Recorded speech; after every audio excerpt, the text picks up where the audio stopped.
वैकुंठात गेले आणि तिथं देवाच्या दरबारात देवाने बोलावलं ज्ञानोबारायना.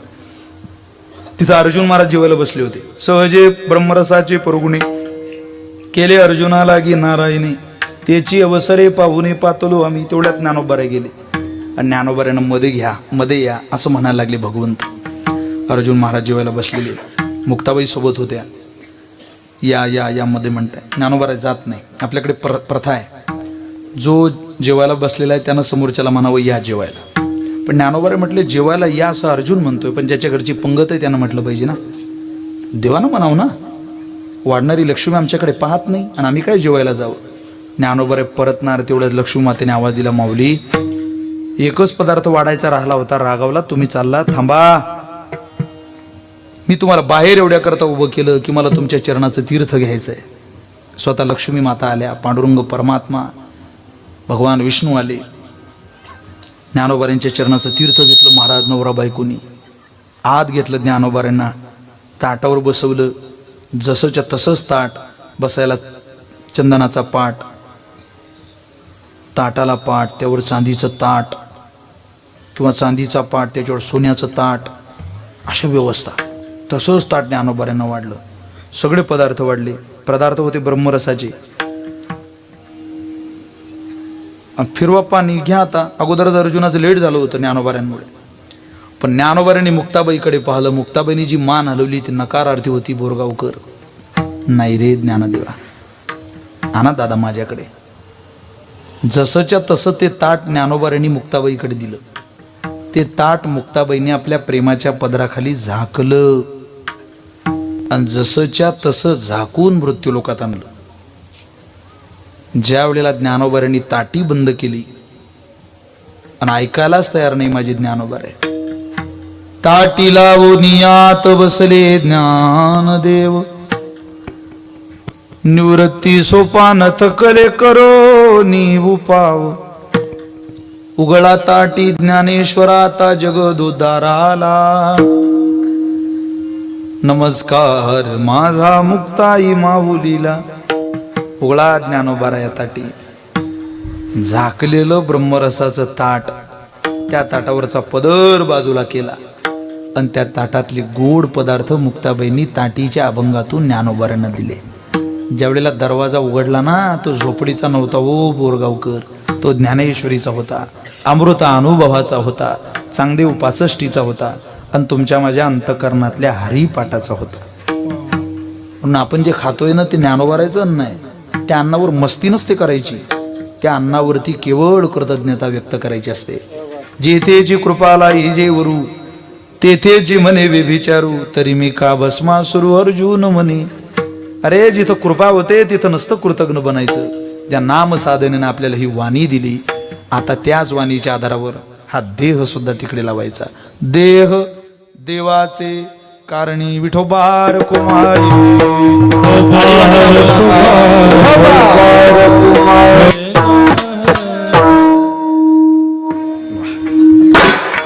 मला तर नाचावच वाटते भरत भाऊ आज. खरंच काय तुमच्या हातात देवानं गोडवा दिला, खरी कृपा आहे.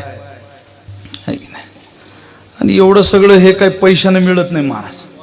एक गाय घ्यायला तयार होत नाही. तुम्ही सगळी दिग्गज माणसं इथं केवळ आणि केवळ या महात्म्यामुळे येत आहे. हे सिद्धेश्वर बाबा कसं काय तुमच्या हातात सापडला देव जाणे. इकडे एक शिवलिंग सापडलं आणि हे दुसरे महात्मे सापडले, महादेव त्यातल्या त्यात. खरोखर तारीख घ्यायला साधारणतः वर्ष तरी झालं असेल. 18 फेब्रुवारी तारीख, वर्ष. आता हे उत्सव असे असतात बाबा, रात्रीचं नाही सकाळचं द्या, सकाळचं नाही दुपारचं द्या, तुम्ही द्याल ते द्या, कारण ते उत्सवच आहे. पण मी महाराज उत्सव जरी असले तरी मी फार हातचा राखून तारखा देणार माणूस. मी एकदम दिवसाचं आणि विशेष फक्त शिवजयंती म्हणून एक दिवस कीर्तन करणाऱ्याला कीर्तनच देत नाही. ते काही सांगू नको बाबा. एक दिवस, अरे छत्रपती शिवाजी महाराज म्हणजे काही पार्ट आहे, अभिनय आहे का तो 1-2 तासाचा? त्याला 50 वर्षातला 35 वर्षाचा कालावधी घोड्यावर काढावा लागतो, लगाम घेऊन. दाढी वाढवताना चंद्रकोर लावली म्हणजे नाही जमत. ते नुसती दाढी वाढवायची, चंद्रकोर लावायची. लोक वर्षभर सांगतो तू दाढी ठेव, यंदा तुला शिवाजी राजा बनवणार. अरे तो दारू पितो दररोज, त्याला काय राजा बनवायचं? माझ्या महाराजांचं पार्ट घ्यायला सुद्धा जन्मोजन्माची पुण्याई लागते, आहे की नाही? महाराजांचं नाव घेतलं की अंगात येतं आमच्या. हे रक्त सुद्धा तेच आहे. हे सगळं मावळे आहेत ना छत्रपती शिवाजी महाराजांचे. आम्हाला शिवाजी महाराजांचा आदर का नाही? जितका वारकऱ्याला आहे तेवढा कोणाला नाही महाराज. सगळ्यात जास्त राजाचा आदर काय? राजे तर अनेक झाले, बादशाह अनेक झाले या देशात. ताजमहल बायको करता बांधणाऱ्या शहाजहान बांधणाऱ्याचे हात छाटून टाकले आणि रायगडावरती स्वतःचं घर विकून मंदिर बांधणाऱ्या मावळ्याचं नाव दिलं माझ्या रायरेश्वराच्या मंदिर. वैभव जगण्यातलं सिंहासन बाजूला सारून ताळपत्रीवर कीर्तनाला बसवत होते महाराज. इथं आमदार निवांत बसायला तयार नाही 10 मिनिट. शिवाजी महाराजांपेक्षा तर काम नसेल ना आमदाराला. आपलं बोलणं थोडं खुलं आहे. हे विशाल महाराज खोलेंचं कीर्तन आहे, झोमणारं कीर्तन आहे.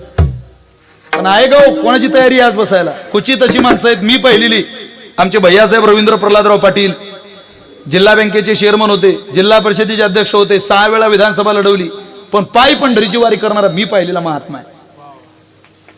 पायी वारी तेवढं तर घेतलंच पाहिजे महाराज. राजकारण सांभाळून आपल्या संप्रदायाच्या सगळ्या आचारसंहिता जोपासणं नाही जमत कोणाला. आता ते जमावं सगळ्यांना ही अपेक्षा आहे. थांबलं पाहिजे असं आहे. मला उद्या माणिकराव कोकाटे साहेब आहेत, सिन्नरचे आमदार. ते मंडळी म्हणत होते आमदार साहेब येणार आहे. म्हटलं मला बरं वाटतं आमदार साहेब कीर्तनाला येणार, या गोष्टीचा आनंद आहे. खरोखर ज्या लोकांनी कीर्तन ऐकले पाहिजे ते लोक जर कीर्तनात आले ना महाराज तर त्याचं परिवर्तन वेगळं होईल. हो, 1000 लोकांना सांगितल्यापेक्षा 1000चा जो मालक आहे त्याला सांगायचं ना. एका जिल्हा परिषद सदस्याने कीर्तन ऐकलं की जिल्हा परिषद गटात क्रांती होते. एका आमदाराने कीर्तन ऐकलं की तालुक्यात बदल होतो. संप्रदायाच्या बाबतीत लोकांकडे, वारकऱ्यांकडे, धोत्रावाल्याकडे पाहण्याचा दृष्टिकोन बदलतो लोकांचा. हे जर सगळ्यात 288 लोकांनी केलं ना, तुम्हाला काय सांगावं महाराज. ज्ञानोबा तुकाराम म्हटल्याशिवाय विधानसभेचं पाऊल सुद्धा चढणार नाही. इतकी क्रांती होऊ शकते. इतका मोठा संप्रदाय आपला, इतकी वैभव आहे संप्रदायाचं. असो, तुमचे 10 मिनिट जास्त घेतले, काही जास्त न घेता. त्यामुळे वेळेत थांबलेलं बरं आहे. त्यामुळे मला असं वाटतं नको वाढवलेलं. मुखी अमृताची वाणी देह देवाचे कारणी. नामरूपी साधनेला लागलेली 2 फळं. मुखी अमृताची वाणी, देह देवाचे कारणी. 3रं फळ सर्वांग निर्मळ, चित्त जैसे गंगाजळ. हे अंतकरण त्याचं निर्मळ होईल, चित्त पवित्र होईल. इतकं गंगाजळाची उपमा या चित्ताला दिलेली आहे. एवढं पवित्र होईल. गंगाजळ अनेक वर्ष एखाद्या बंद बाटलीमध्ये ठेवा, त्यात विकार उत्पन्न होत नाही, किडा उत्पन्न होत नाही. अशी परिस्थिती जर या नाम साधनेमुळे आपल्या चित्तावरती होत असेल तर आपण ती का घेऊ नये? हाच भला मोठा प्रश्न आहे. तुम्ही जास्तीत जास्त घ्यायचं असेल तर नाम घ्या माता भगिनींनो. खूप नाम गा देवाचं. पाळणा हलवताना गा, बसताना गा, उठताना, निजल्याने गा. कसंही तुमची अवस्था कशी असो तुम्ही म्हणा. बाकी विठ्ठल विठ्ठल विठ्ठल विठ्ठल म्हणा, रामकृष्ण हरी म्हणा. हे जे गोजीरवानं पोरं दिसत आहेत ना, यांनाही म्हणा. मी तर सांगतो, ज्या वेळेला तुमच्या हातात पाळण्याची दोरी येईल त्यावेळेला भलतं सलतं काहीतरी म्हणू नका. म्हणा ना एखादा पाळणा, एखादी गवळण म्हणा, एखादा अंगाई गीत म्हणा. अनेक चांगले भावगीत आहेत, भक्तिगीत आहेत म्हणा. तुम्ही म्हटलं पाहिजे पाळण्याची दोरी हातात आली,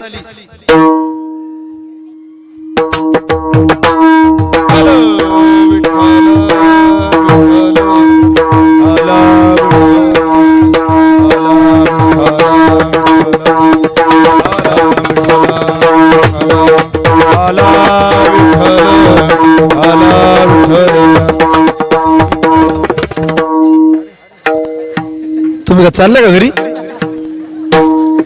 घरी चाललंय तुम्ही? झालंय आपलं बरं का. तुम्ही आता लाईट गेली का आली? आमच्या गावातल्या एका माणसानं ऊर्जा मंत्र्याला पत्र लिहिलं. ऊर्जा मंत्र्याला, साहेब तुम्ही दिलेली तुमची लाईन नावाची पोरगी आमच्या घरी काही नीट नांदत नाही बुवा. सकाळी जाते, संध्याकाळी येते, कधी कधी चालू कीर्तनात जाते. आम्ही तिचा सांभाळ करू शकत नाही. आम्ही तिचा घटस्फोट देतो. ऊर्जा मंत्र्याने ते पत्र वाचलं. रे म्हणे बापरे, फारच कंटाळलेला दिसतो आपला जावई. साहेब तुमची पोरगी आम्ही सांभाळू शकत नाही. हे वाचलं आणि लगेच साहेबांना पत्र घेतलं. जावई बापू तुमचं पत्र वाचून फार वाईट वाटलं. आमची मोठी पोरगी इतकं चुकीचं वागेल असं आम्हाला स्वप्नात वाटलं नव्हतं. पण काळजी करू नका, आम्ही आमच्या मोठ्या मुलीचा घटस्फोट आनंदानं स्वीकारतो. आम्ही तुम्हाला आमची लहानी मुलगी देतो. तिचं नाव आहे शिंगल फेज. तुम्ही तिला घेऊन जा, तुमच्या जीवनाचं कल्याण होईल. अरे काय कल्याण? मोटारी चालतील की मशिनी चालतील आमच्या? आता काय होणार आहे? शेवटी भावाची व्यवस्था करावी लागते जनरेटर आणून, तेव्हा कुठे दिवस भागतो. असं आहे झालंय बरं का आपलं. या गोजिरवाण्या बालकांवर संस्कार करायचे असतील आणि पवित्र चित्त अंतःकरण निर्मळ करायचं असेल तर तुम्ही खरंच गीत गा देवाचं. दररोज म्हणा, काही येईल ते म्हणा. निळोबाऱ्यांच्या, नाथांच्या, तुकोबाऱ्यांच्या, ज्ञानोबाऱ्यांच्या गवळणी इतक्या सुंदर आहे म्हणतात की वारकऱ्याला प्रेमात टाकणाऱ्या गवळणी. होते बहुता दिवसा आर्त वागविले, आजी अकस्मात फळ देऊ आले.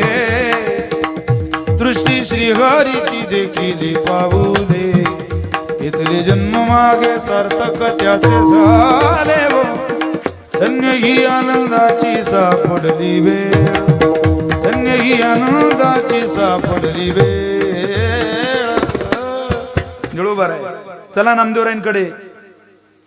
विष्णुदास नामयाची स्वामिनी काळी, विटे उभी मूर्ती कृष्ण मूर्ती बहु काळी वो माय. रात्र काळी घागर काळी, यमुना जळे ही काळी वो माय. यमुना जळे ही काळी वो माय. नाथ महाराज. तर परता वय माघारा, देह भाव कुडाला सारा. नाही संसारा सीतारा, नाही संसारा सीतारा. भेद भ्रम गेला कमल नैना, मुरली नको वाज मनमोहना. मुरली नको वाज मनमोहना. माऊली घनुआते गुणगुणा, वारावाहिरून जुना. हे भवतार कुहा काना, भवतार कुहा काना. वेगी भेटवा का वेगी भेटवा, चांद बो चांदने, चापे बो चंदनो चंदनो चंदनो. चांद बो चांदने चांदने, चापे बो चंदनो. असं म्हणा बरं. तुमचं पोरग आनंदाने झोपेल आणि उठलेल्या पोराच्या चित्तावरती परिणाम सुद्धा होईल. हे केवळ आणि केवळ त्या शब्दातली ताकद आहे. अभंगाचा भाव संपलेला आहे. फक्त शेवटचे चरण तुमच्या लक्षात आणून देतो. सुंदर भैरवी म्हणतील, ज्याला नामरूपी साधनेचं बीज शुद्ध पेरता आलं त्याची वाणी अमृतासारखी होईल 1. देह देवाच्या कारणे जाईल 2. चित्त गंगाजळासारखं पवित्र होईल 3. सर्वांगानं तो निर्मळ होईल 4. आणि सगळ्यात महत्वाचं, हे सगळे गुण ज्याला मिळालेले आहेत, हे सगळे फळं ज्याला मिळालेले आहेत, त्याचं जर दर्शन समाजाला झालं तर त्या समाजाला त्याच्या दर्शनातून काय फायदा होईल. अभंगाचं शेवटचं चरण. देह देवाचे देवाचे कारण, देह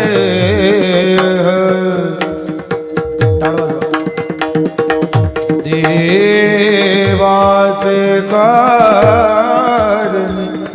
कारणी कारणी देह देह देह देवाचे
ताप दर्शने विश्रांती, जीवनातला ताप निवृत्त होऊन जातो म्हटलं असतं तर एक, पण जाती म्हटल्यावर त्रिविध ताप जळून नष्ट होतील. फक्त आणि फक्त नाम साधनेच्या बीजाच्या आधारावर मुखी अमृताची वाणी, देह देवाचे कारणी झालेली सेवा श्रीमंत श्री मुक्ताईच्या चरणी समर्पित करतो. वाणीला विराम देतो.